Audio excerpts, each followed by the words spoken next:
Independent గా పోటీ చేయడంపై నూజివీడు టీడీపీ రెబల్ నేత ముద్రబోయిన వెంకటేశ్వరరావు మనసులో మాట చెప్పారు. తాను గెలవాలంటే నియోజకవర్గంలో 70,000 ఓట్లు పడాలని, ఆ నమ్మకం మీరు తీసుకువస్తే నామినేషన్ వేస్తానంటూ అభిమానులకు ఉద్దేశించి ప్రసంగించారు.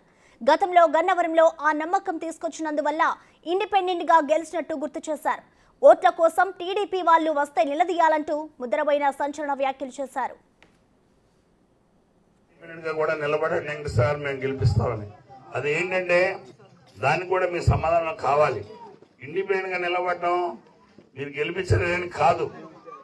దాదాపుగా 2,50,000 దాదాపుగా 2,37,000 ఓట్లు ఉన్నాయి.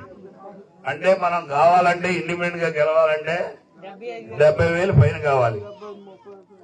అంటే 2,10,000 పోలవుతాయి. కాబట్టి ఈ 70,000 ఓటు మీరు మన ఓట్లతో పాటు మిగతా వర్గాలు మీరు ఎంతమంది ఉన్నారో అంతమంది మీరు 10 ఓట్లు తీసుకొస్తే ఇండిపెండెంట్ గా నేను గెలుస్తాను. ఎందుకంటే గన్నవరంలో తీసుకొచ్చారు, గెలిపించారు. ఆ రకంగా మన త్యాగలమనే నమ్మకంగా మీరు అందరికీ కలిగితే నామినేషన్లు వేద్దాయి. దానికి ఏదైనా సరే ఖర్చు కానీ అన్ని కానీ మనం చూసుకుంటాం. దానికి ఏమి ఇబ్బంది లేదు. భగవంతుడు ఏదో ఇచ్చాడు, 2 ఎకరాలు ఉంది, గట్టిదే అమ్మేద్దాయి.